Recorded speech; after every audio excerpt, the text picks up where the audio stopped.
everyone, this is Brittany here at Four Silkies Farm, and today I'm going to show you how to make your own homemade rosemary bread from scratch. The recipe is awesome because it takes very minimal effort, just 2 hours of letting the dough rise, and you can make multiple loaves at a time. And then you can use rosemary from your own garden, from the store. You don't need a bread machine, which is great. That's my favorite part. I got the fan on for the chickies because it's just too hot. How you girls doing? We doing okay? Are you holding up all right? I always like to check on them a couple times because it's just so hot right now. It's like in the 90s out. I just did my fall planting too. So I'm trying to keep everything wet. And then here is our rosemary bush. So while I'm out here, I'm gonna go ahead and get a piece of that and we'll put it in our bread. We've got our rosemary. We're gonna head inside where it's maybe 15 degrees cooler. I live in a 300-year-old house, so we do not have air conditioning. There's definitely no duct system for anything like that, but it's a little cooler in here with the shade. Starting out, I wanna get my yeast, my water, and my honey. I'm gonna put that in a bowl, feed the yeast, and start to let it rise. I'll show you how I'm gonna do that. Starting out, I've got my KitchenAid hooked up. If you're wondering why I don't have countertops, it's because going through a home renovation, I have not had countertops for 6 months because of the pandemic, but they are actually coming next week, so I'm really, really excited. It's been much too long to not have that. And I don't have a kitchen sink. There's just a hole where it would go, so I've got my bread hook attachment ready. This is really good for kneading the bread as it goes around in the bowl, so I'm gonna just start everything right here. I have a little tiny hole in the bottom. You're gonna feed it on, and you're just gonna line up the holes, push it in, and then as you turn it, there we go, it'll become locked in and ready to use. So I'm gonna start with 1.5 cups of warm water. I'm taking you on a tour through my house since my only running water is all the way in my bedroom. Here's the dogs. They're just messing up the bed sheets any way they see fit, all the way here in the bathroom. One thing I wanna think when I'm putting in the water for my yeast is that I don't want it so hot that it feels like it's burning my hand, or it could burn. I use like a baby as a good example. It's warm enough that it would be something that they would eat, not so warm that it would burn them. I think the standard is 110 degrees, but I don't have a thermometer, and since I used to do coffee, I'm pretty comfortable finding that out. We are on a well too, so we get a nice mineral deposit when the water is warm. You guys are just having a day, huh? Took everything out in February, was really excited for the kitchen, and then of course everything shut down, so I haven't really progressed much past that point. So I just want to show y'all, normally I like to do the Red Star Quick Rise because it's glass. I can get a ton of loaves out of this, but everyone's making bread right now because everyone's stuck home, so all I could get were these packets. So it's 1 packet per recipe. Go ahead and dump this in right on top of the water. I'm not going to stir it yet. And then I'm gonna add 2 teaspoons of honey. You can do white sugar, you can do honey. I like to do honey. I feel like it's sweeter for some reason. I've added in my water, my yeast. You can see it sitting on the top. Here goes my last spoonful of honey. Honey's a little tricky because obviously it's gonna coat the measurer, but that's all right. From here, I'm just gonna give it a gentle stir just to kind of start to get things integrated. I'm not gonna go crazy. And now I'm gonna leave this mixture sitting for 5 minutes. My kitchen is perfect because naturally it's really warm and the summer weather is helping that. I'm just gonna let this sit for 5 minutes and then we will see how it comes out. What are you doing? You may not have yeast. That would not be good for you, my little friend. I'm gonna clean off my rosemary. Go ahead and get the sprigs off it. Back to the bedroom, can you believe it? I'm gonna go ahead and take the sprigs off the rosemary now. There's 2 ways to do it. You can just come in, pull them all off, or this is a nifty little gadget. You'll start it through so that all the leaves are facing up. To pull it, it pulls everything apart. Now you have all these nice sprigs to throw into your bread. So it's been 5 minutes. I've let the yeast rise. I'm gonna show you guys what that looks like as I knock my plant over. See how it's nice and foamy? The yeast is basically feeding off of the honey or the sugar that you put in there. The warm water is helping it out. From here, we're gonna go ahead and add flour and oil. Part is super easy. 3.5 cups of flour. It doesn't matter if it's whole grain or all purpose, that's up to you. This is a local flour that I actually get from the farm like 2 miles down the road, which is really, really cool. It's a whole grain, so I find that I end up using a little bit less flour for it. It gets a little bit thicker more quickly, so be mindful of that, and I'll talk about that as we put it into the mix. Third, a cup of olive oil. We want to be mindful of the way that we're adding them, so I wouldn't just add 3.5 cups of flour, a cup of oil, and then just mix it all up. I'm going to add it gradually. So I'm going to go ahead and pull the blender down. I'm going to go ahead and pull the mixer down. I'm gonna lock the side into place. If I don't do that and there's a lot of flour in here, it'll start to kind of stutter and make noise and scare my dog, and I don't want that. I'm going to turn it to lock. Boom. I'm gonna start with 3.5 cups of flour. Really, really easy way to measure flour is to actually scoop the cup in, take like a butter knife and level it off. There's one right there. Really easy. Pour it in. Start the mixer. I'm gonna get my whole 3rd cup of olive oil. I might add more if I feel like the bread is not spongy enough. And I'll just have that ready to add in a little bit at a time as I go. Okay, well, just a tiny bit in.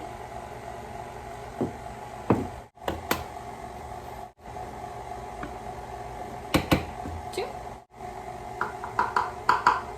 A little bit more oil.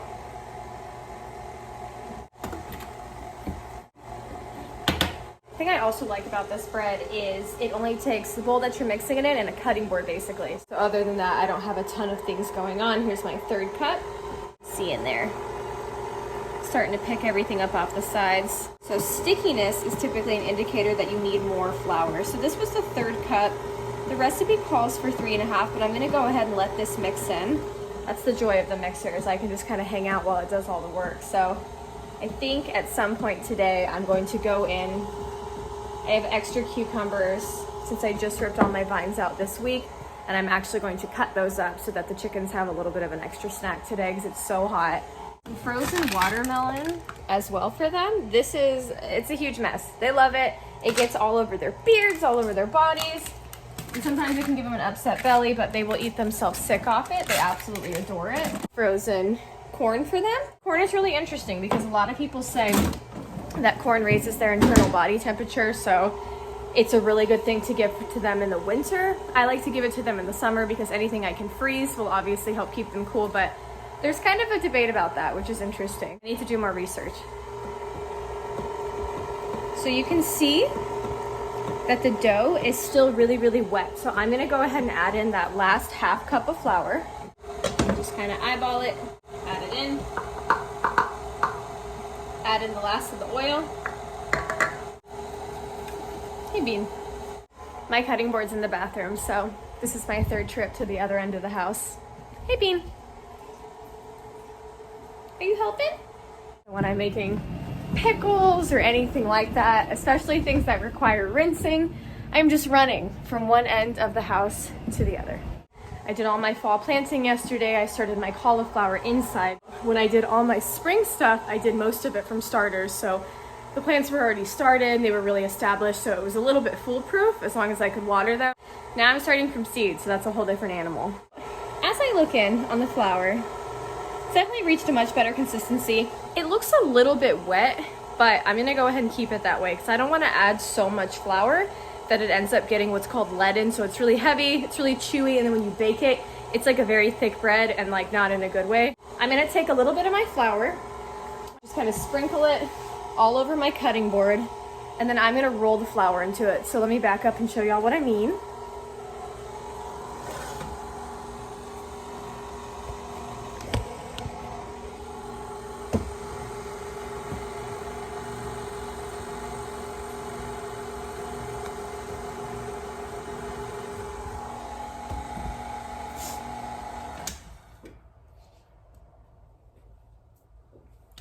So we can see in here that the flour is still really, really sticky, but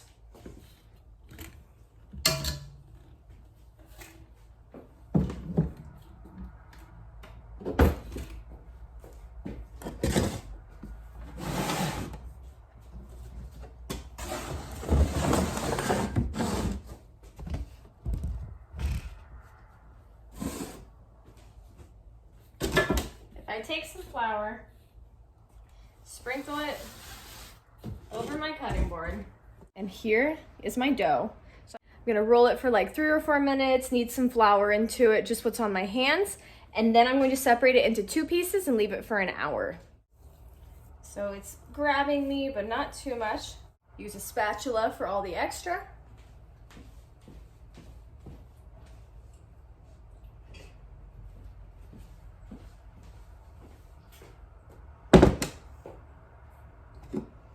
So here, there's a little bit left in there. Might as well save it.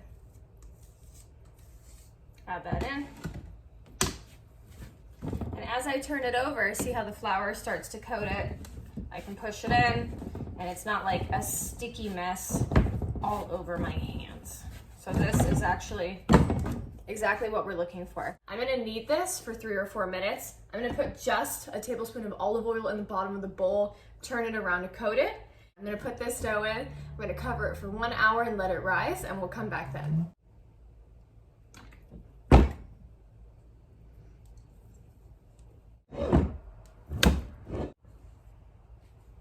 So here it is going in.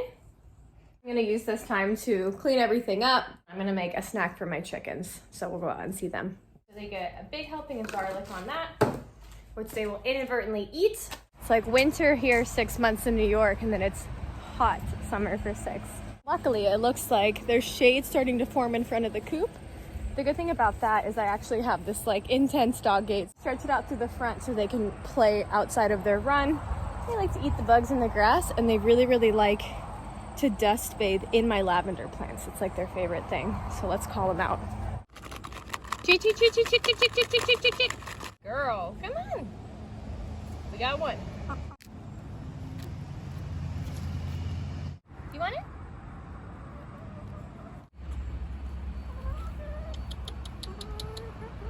Good girls. Bliss.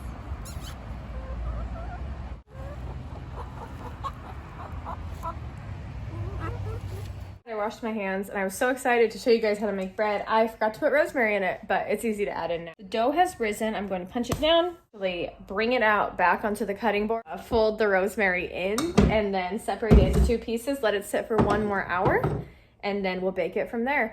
This is also the point where if you were going to freeze this dough and save it for later, you would do it now. So you would take the dough, put it in. I actually think I have one in the freezer to show you. A pan here. So you would put it on parchment paper, you'd put the dough right on, you'd leave it in the freezer for probably like 6 or 7 hours, and then I would take this out and I would transfer it into a gallon Ziploc bag. So I have some on the counter because I'm making bread tonight. So this was frozen about 8 hours ago. I took it out and I just leave it on the counter with the plastic open for about 4 or 5 hours, and it will do its second rising then. So I'm just gonna fold the rosemary in.